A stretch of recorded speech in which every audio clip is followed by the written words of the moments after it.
Hey guys, it's Matty. It's the Broken Supercoach checking in. Quick video. It's Good Friday. Everyone's on holidays. Or hopefully you're on holidays. Hopefully you have a little bit of time off. Figured we'd go through and do a little bit of teams.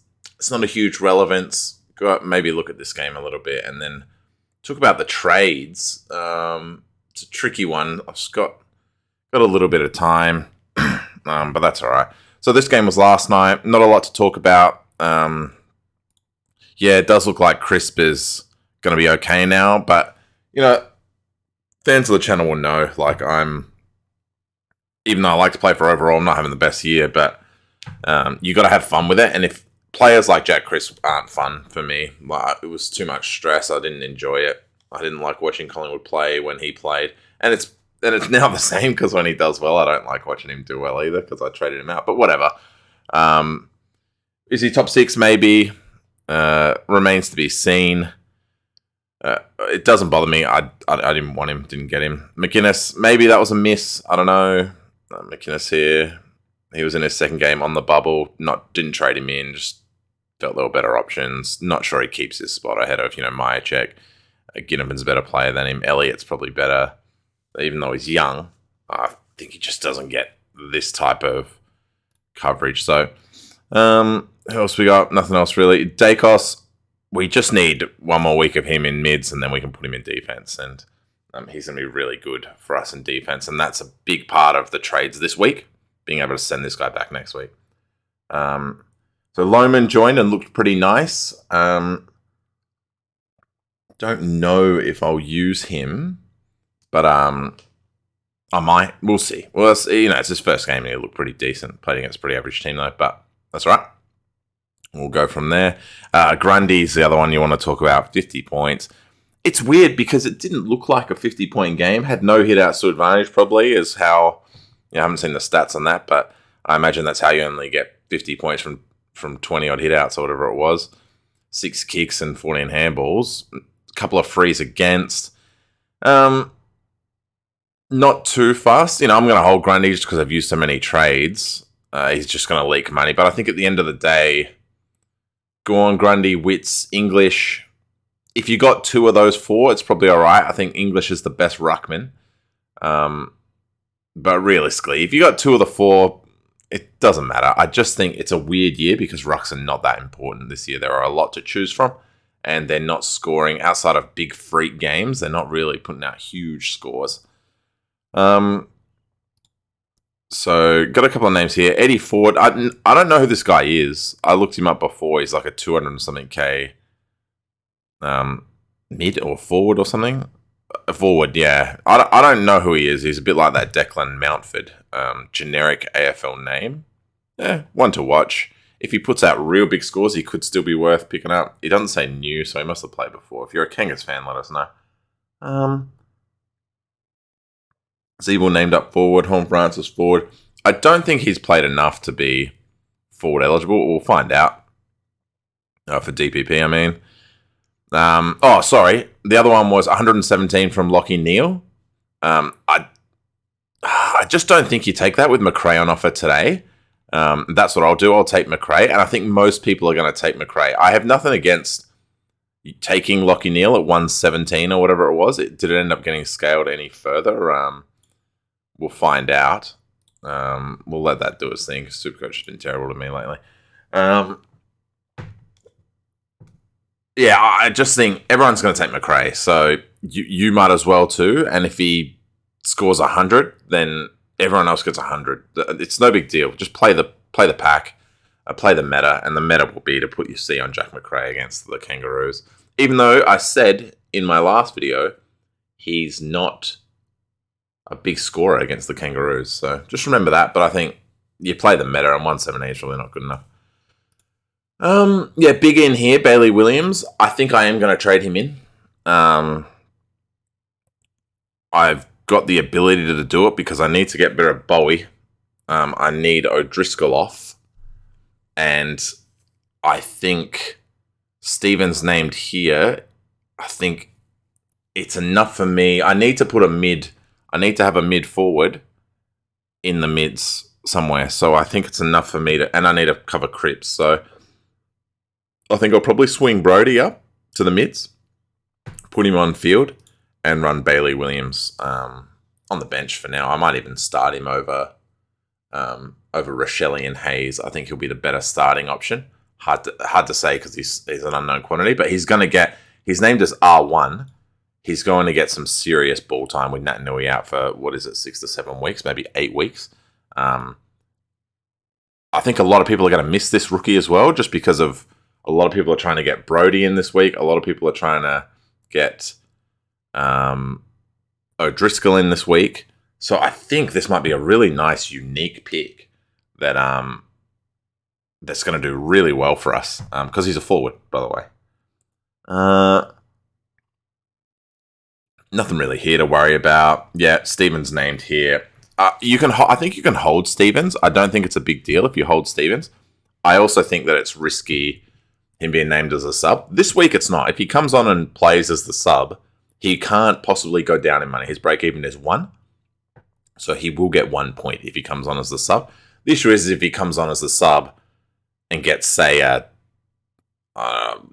10 or a 20, he really starts to lose value as far as money goes. And then he becomes a sub risk. And it looks like Matt Roberts, a new player for them as well, might be on the cusp too. So they might be tossing up between these two. Hopefully, it's not a bad hold if you hold him. Hayes is in, so we love that. He'll be in. You assume he'll be in for 2 weeks because Ryder's out for 2 weeks. Nothing really to talk about with these guys, but named on the bench, they've showed their hand. St Kilda, they don't like having Hayes in the team. I think Marshall will take a majority of the ruck. I think Hayes might provide a chop. It'll do nothing as far as ruck points go, but I think around the ground he'll be very good. We'll see if that translates into him keeping his spot after 2 weeks. I think they prefer Ryder in the team. If that's accurate or not, if that's true or not, I don't know, but whatever. You got Witts here, you got Rowell on the ball too. There's nothing really to talk about with this team. They're pretty standard. Don't see any big names. The coach just goes out. Nothing here. Yeah, Sinclair named in the middle. A lot of people are getting on top of Sinclair. I don't mind it. I just think there's probably other names to talk about, but by the end of the year, that could be true. I think Barry's a 260k forward, maybe. Probably holds his spot, but these are some pretty big names. Schoenberg had a very good back of last year and was actually probably a forward option last year, towards the end of last year. Rowe out. I think that's tough, but that's a McAdam change. So really it's Schoenberg and Barry that you're looking at here, with Haitley knocking on the door. And Hinge listed as omitted is really interesting. Whether he's listed as omitted because they don't want to put him on the injury list because he's going to be the sub, which then does become a concern, because when you got guys like Rory Sloane on the field, and younger lads on the field as well, Braden Cook, someone who plays hard at the ball, Mike McHenry, Berry in his first game, you got Matt Crouch with injury history, Lockie Murphy coming off neck surgery. You do start to get concerned when you see a bloke with a break-even of nearly 40 potentially named as the sub. Hopefully that's just a 1 week thing, but if you look at this team, I think he's rewarding Cook. This is his spot, usually, the wing. I think he's rewarding Cook for some good footy, but I think overall Hinge is the better player. So, tricky. It could just be that Hinge isn't fit. They're going to do the old Tom Lynch and name him as a sub when he's injured. We'll see. Perhaps they were only comfortable with 50% games. So if he gets subbed in, they're comfortable with playing him half a game, but they weren't comfortable with giving him the whole game.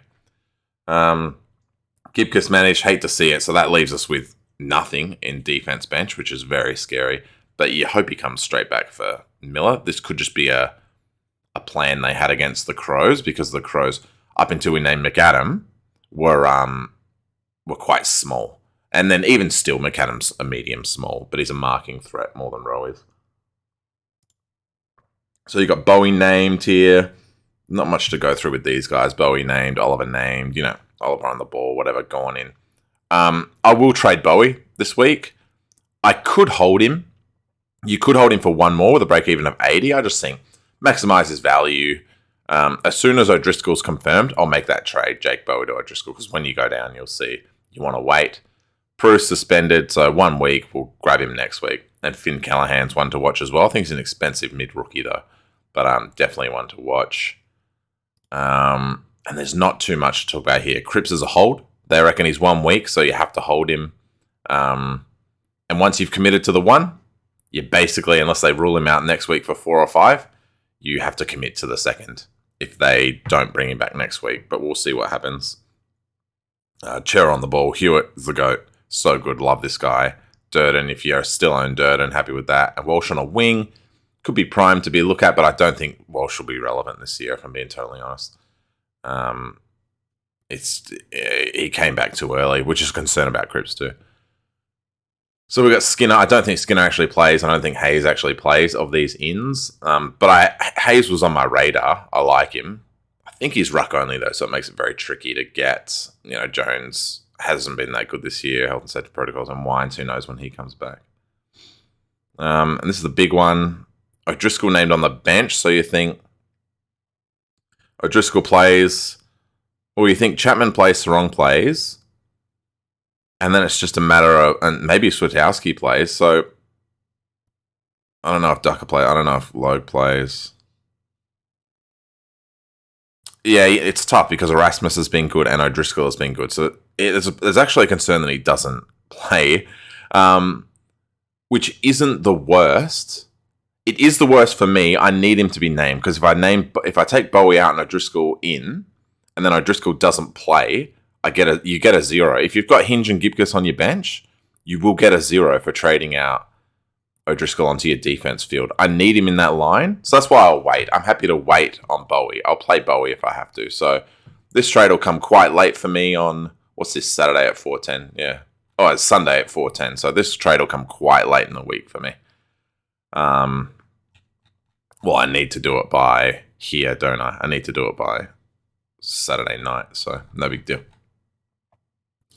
Essendon, there's not a lot to talk about with Essendon. Nothing really. Ben Hobbs, we'll keep an eye on what he is. I know that Hobbs is a young player. We'll keep an eye. Whether he actually plays or not, another story. And then we got the Hawthorn mids. I know a lot of people are going on Ward. I don't mind going on Ward. I've got rid of him early. I know he looks like he might have a big game in him at some point, and maybe this is the one. I just don't know if Hawthorn players have that ceiling. McDonald named in and McGuinness down. They're the 3 that everyone was looking at. And then we've got Tom Stewart back in, so he'll be one that we want to look at. DeConning on the fullbacks. We love seeing that as well. So not a lot to go through with the teams today. Assuming this would load up, I'd love to see what I'm going to do. I probably will trade Bowie down to O'Driscoll as soon as he's named. That gives me 6 defenders, and I cash out about 200k on Bowie. And then what I'll do is, a bit of a tricky move to cover Cripps, but I'll take Stevens. I'll get rid of Stevens. I'll take Bailey Williams. I'm aware that I've got Saliga on and I need to get rid of him, but I'm just going to wait on 100k mid. If nothing happens, and this is a dead spot for me, that's okay. I'll take Bailey Williams to the side trade. I think it's an extra 20 or 30 to get Bailey Williams. I'll send probably Brody up to cover Cripps. Put Bailey Williams here, and it'll be a case of choosing whether I go Dixon, Rochelle, or Hayes, or Williams on field. So there's 4 guys I can choose from on field for that Brody spot. I think I know it's risky, but I think I'm just going to go Williams on field. I think it's R1 against Laddams, is it? I think it's a really easy choice to make. Where is it? Yeah, against Laddams. And that's tonight. So I'll do that sometime this afternoon. Yeah. Cheers, guys. Obviously, I've slapped the C on McRae, and I think you all should too. But that's all I would say. I wouldn't trade Butters. I wouldn't be comfortable trading Gibcus. Only 47k. Will be back next week. I'll trade Butters next week if he drops another 50 though, because then he's done. But I just don't think I've got time to trade Butters. I don't believe in it. Would I trade Green in? No, not with Toby Green coming back. Would I trade Doherty in? Absolutely. I'd absolutely love to do that. Sinclair, yes. I think you can trade either of these 2 guys in. I think if you've got the extra 40k, I'd love to have Doherty in my team. But if you're doing that through Cripps, then that's a mistake. Do not trade Cripps, and I don't think you should trade Hinge. But if he's named as the sub, I think if you've got cover, I don't think it's a bad idea to trade Hinge to get to O'Driscoll. We made 85k. I just think Hinge comes back at some point. But anyway, cheers, guys. Thanks for watching. Best of luck this weekend, and I'll chat to you guys it'll be Monday night, won't it? So I'll chat to you guys Monday night.